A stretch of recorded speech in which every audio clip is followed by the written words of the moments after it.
Vader, dankie dat ons vanoggend kan stil raak voor U.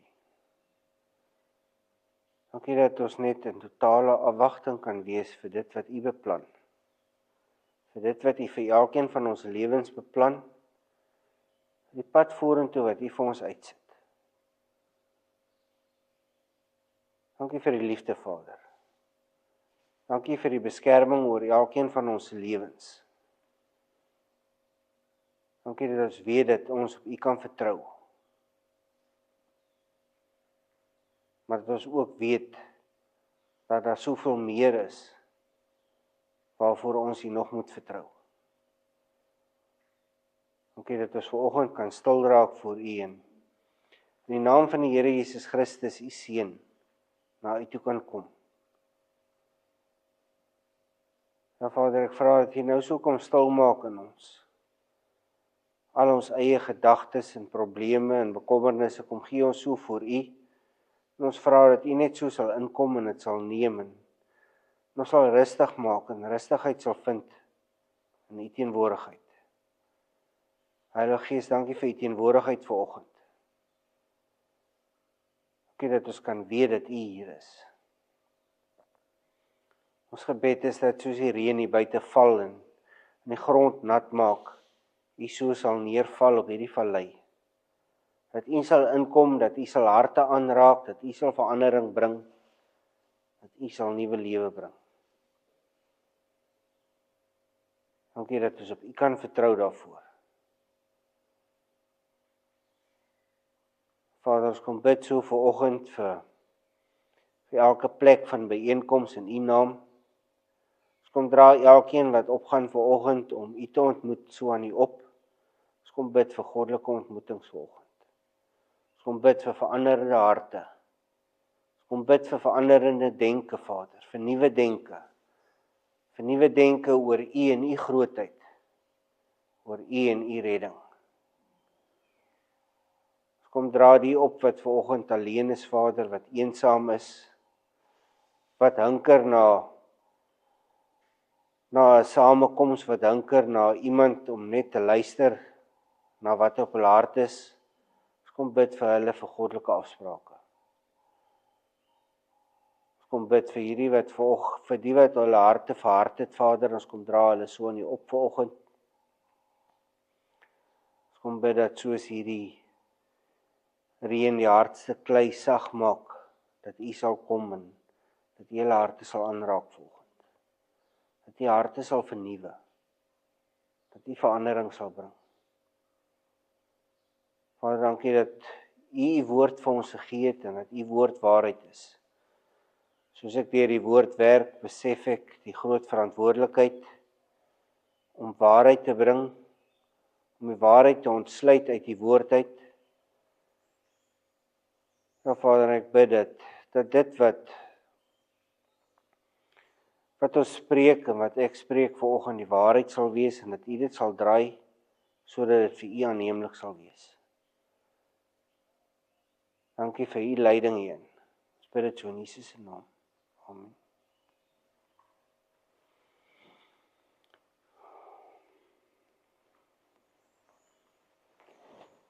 Almal reg? Okay, ons het laasweek gesien dat redding vir almal beskikbaar is. Dat daar niemand wat glo teleurgestel sal word nie. Dis nou goed en wel, maar daar is een probleem daarmee. Kom ek stel dit so. Vir ons is alles in Checkers beskikbaar. Julle kan net in julle huise sit en 60 kom laai dit by jou af, by jou deur, natuurlik teen 'n fooi. Vir ons hier op die plaas is dit effens anders. Al skraap ons die pad en maak dit so dat selfs Karel daarmee tevrede gaan wees. 60 gaan nie by ons uitkom nie. So alles in Checkers is nog steeds vir ons beskikbaar, maar dit gaan nie by ons uitkom nie. Dit gaan nie by ons afgelaai word nie. Vandag is redding nog steeds beskikbaar vir almal. By party kom dit net nie uit nie. By ander kom dit in die verkeerde verpakking aan en by nog ander kom dit op die verkeerde tyd aan. En dan is daar die wat glo, dat hulle dit nie kan bekostig nie. In die volgende gedeelte kan ons sien dat 60-60 wel by die Jode uitgekom het. Alles wat hulle nodig het, het tot by hulle deurgekom. Hulle het egter gesê, dit is die verkeerde bestelling. Dat dit nie is wat hulle bestel het nie.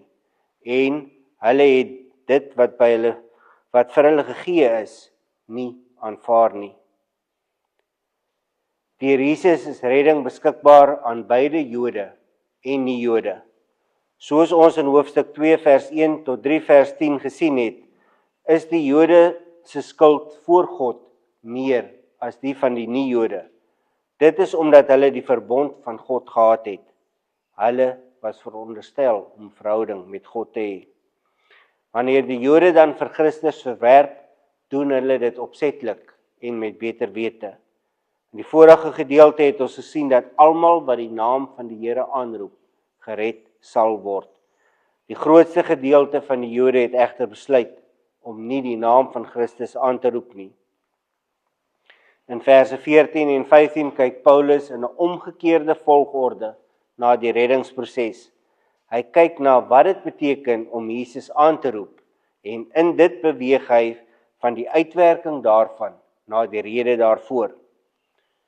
As ons so daarna kyk, kry ons die uitstuur van 'n getuie om die evangelie te gaan preek.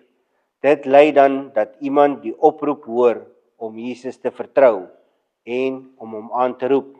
Dit lei tot geloof in Christus en die aanroep van sy naam. In verse 16 en 17 kry ons dan dat Paulus sê, die Israeliete is deur hierdie hele proses, maar het nie gereageer nie en hulle staan dus skuldig voor God. In verse 18 en 21 sien ons dat die Israeliete hardnekkig was. Hulle wou nie die evangelie aanneem nie en die evangelie het na die nie-Jode gegaan. Kom ons lees verse 14 tot 21 om 'n geheelbeeld te kry. Vers 14. Maar hoe kan 'n mens hom daarop aanroep as jy nie in hom glo nie? En hoe kan jy in hom glo as jy nie van hom gehoor het nie? En hoe kan jy van hom hoor sonder iemand wat preek? En hoe kan iemand preek as hy nie gestuur is nie? Daar staan ook geskrywe, hoe wonderlik klink die voetstappe van die wat die goeie boodskap bring. Die Israeliete het egter nie almal aan die goeie boodskap gehoor gegee nie. Jesaja sê immers, Here, wie het die prediking geglo wat ons gehoor het? Die geloof kom dus deur die prediking wat 'n mens hoor, en die prediking wat ons hoor is die verkondiging van Christus. Maar mense kon vra, het die Israeliete dan nie die prediking gehoor nie? Al te seker het hulle gehoor. Die skrif sê,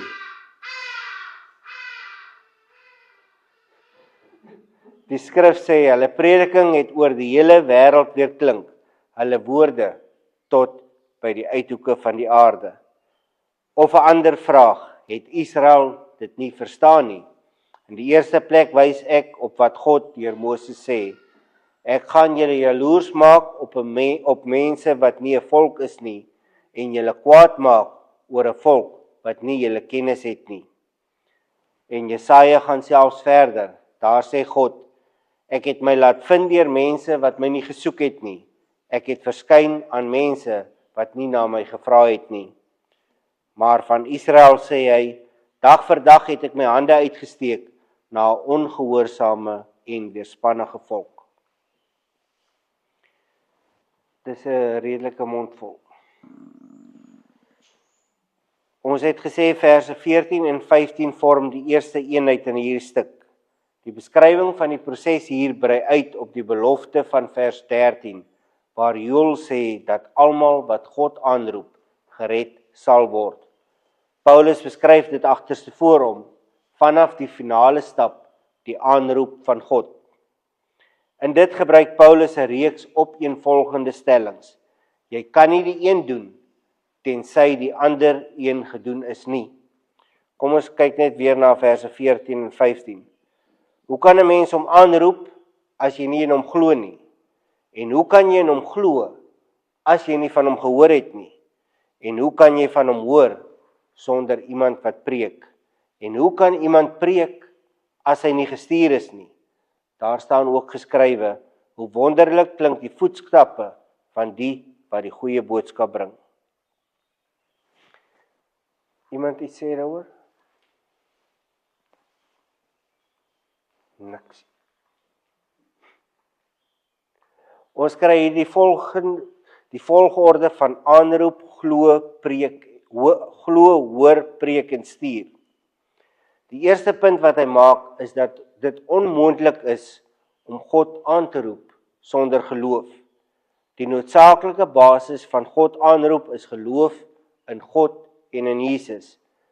Dit word 17 keer herhaal in hoofstuk 3 vers 21 tot hoofstuk 4 vers 25. In die onmiddellike konteks sien ons dit in hoofstuk 10 verse 4, 6, 8, 9, 10 en 11. Paulus vereis hier geloof wat nie net gebaseer is op die offer van Jesus aan die kruis nie, maar ook geloof in die opstanding van Jesus. Daar is egter 'n voorvereiste vir geloof, en dit is die aanhoor van die evangelie.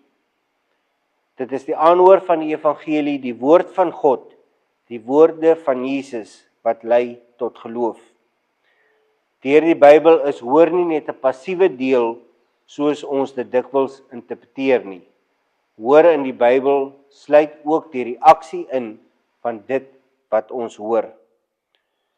Beide die Griekse en die Hebreëse woord vir hoor het ook 'n verwysing in van gehoorsaamheid. Dit is dis as jy nie gehoorsaam is aan dit wat jy gehoor het nie, het jy nie eintlik gehoor nie. Ek sê altyd vir my mense, ja, ek weet jy het gehoor, maar het jy geluister? Die idee hier is dan dat iemand nie werklik die evangelie gehoor het, as hy nie daarop gereageer het nie. Ek sien dit so. Ek hoor die laaste tyd baie van mense wat 'n sekere toonhoogte nie kan hoor nie. Soos mense ouer word, raak hulle ongevoelig vir sekere toonhoogtes en kan nie lekker hoor as iemand op daardie toonhoogte praat nie.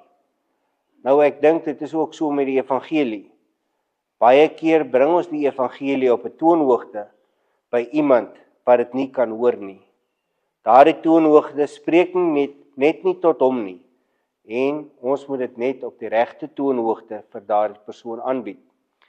Hiermee bedoel ek nie ons moet die evangelie verander om by iemand aan te pas nie.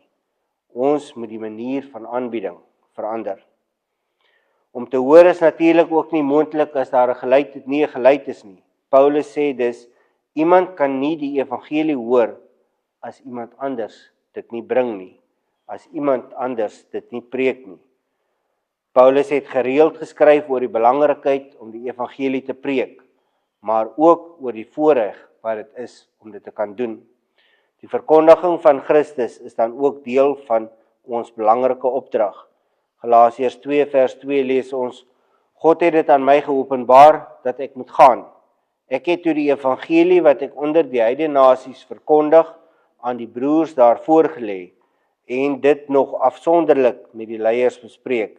Ek wou sekerheid hê dat ek nie te vergeefs werk of gewerk het nie. Dit vorm dan ook die kern van Paulus en ook van ons bediening. Luister hoe Paulus dit beskryf wat hy doen. 1 Korintiërs 1 vers 23. Maar ons verkondig Christus wat gekruisig is. Vir die Jode is dit 'n aanstoot en vir die ander is dit onsin. 1 Korintiërs 15 vers 11 en 12. In elk geval, of dit ek is of hulle, dit is wat ons verkondig en dit is wat julle geglo het. As ons dan verkondig dat Christus uit die dood opgewek is, hoe kan party van julle dan nog beweer dat daar geen opstanding van die dooies is nie? 2 Korintiërs 1 vers 19. Want Jesus Christus, die Seun van God, wat ons, en dit is ek, en Silvanus en Timoteus, aan julle verkondig het, is nie ja en nee tegelyk nie. Hy is die ja van God. Kolossense 1 vers 23. Maar dan moet julle vas en sterk bly staan in die geloof en julle nie laat losruk van die hoop wat in julle gewek is deur die evangelie wat julle gehoor het nie. Die evangelie wat aan mense op die aarde verkondig is en waarvan ek Paulus 'n dienaar geword het. In vers 15 kry ons dan dat dit nie moontlik is om te preek as iemand nie gestuur is nie. Die roeping van God en die opdrag van God is noodsaaklik vir 'n kragtige bediening in God se naam. Dit is moontlik om te preek sonder God se roeping, maar dis onmoontlik om dit met krag en autoriteit en deur die Heilige Gees te doen. In die Bybelse tyd was 'n prediker slegs 'n boodskapdraer. Hy het geen autoriteit gehad behalwe dit wat hy gekry het by die een wat hom gestuur het nie. Apostel se betekenis is dan ook gestuurde een. In Johannes kry ons meer as 20 keer dat Jesus na homself as die gestuurde een verwys. Jesus is dan ook die een wat autoriteit aan die disippels gegee het met sending. Johannes 20 vers 21. Vrede vir julle, sê hy weer vir hulle. Soos die Vader my gestuur het, stuur ek ook vir julle. Jesus gee hierdie opdrag om te preek aan iemand en die persoon gee dit weer aan 'n ander wat die vermoë het om te kan onderrig. 2 Timoteus 2 vers 2. Wat jy my voor baie getuies hoor verkondig het, moet jy toevertrou aan betroubare manne wat bekwaam sal wees om dit ook aan ander te leer. In die tweede deel van vers 15 kry ons dan uit Jesaja 52 vers 7. Hoe wonderlik klink op die berge die voetstappe van hom wat die goeie boodskap bring, wat vrede aankondig, wat die goeie tyding bring, wat redding aankondig, wat vir Sion sê, jou God is koning. Die stuur van een om te preek en dit wat hy dan preek, moet van God afkom. Wat is die doel van preek? Om die goeie nuus eerstens aan die kerk en daarna aan die buite die kerk te bring. Om die woord van God te bring is 'n voorreg wat met ontzag gedoen moet word.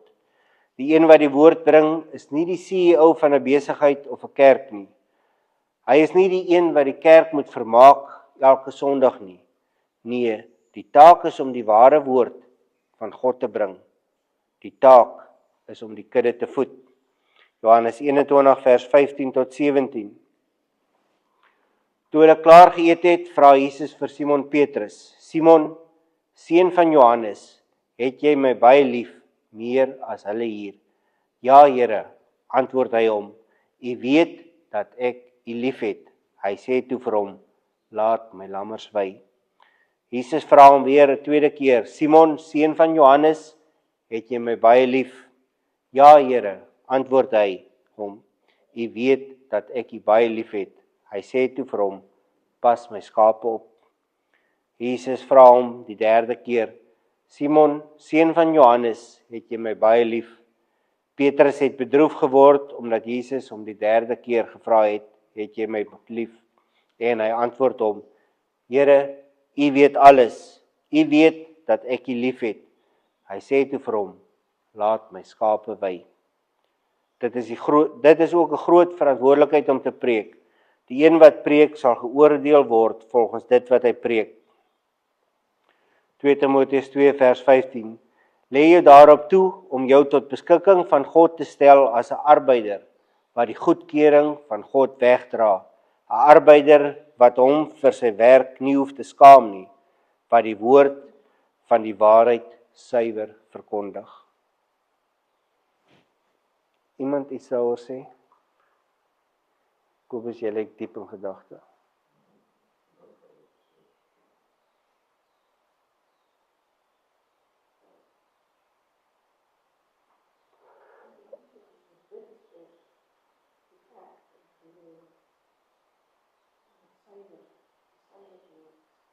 Ja.